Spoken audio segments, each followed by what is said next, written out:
Die 21 maande oue Edgar Julian, wat verlede Vrydag aand byna in 'n swembad by sy ouerhuis verdrink het gister wakker geword. Dokters by die Garden City Hospitaal het hom vir meer as 5 dae in 'n koma geplaas om sy brein die kans te gee om te rus.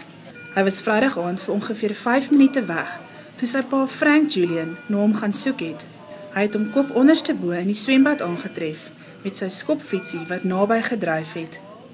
Daar was 'n stampmerk bo sy regter oogie.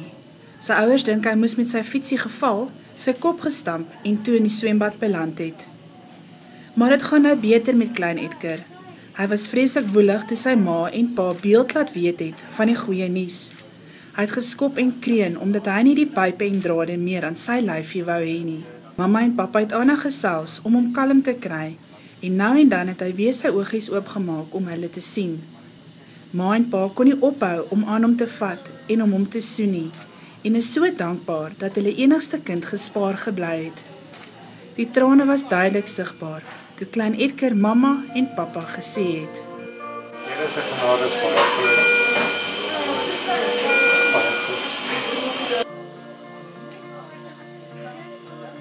Nou, weet jy al begin ou nou dankie sê, mense gaan dit nie genoeg keer kan sê. Ja.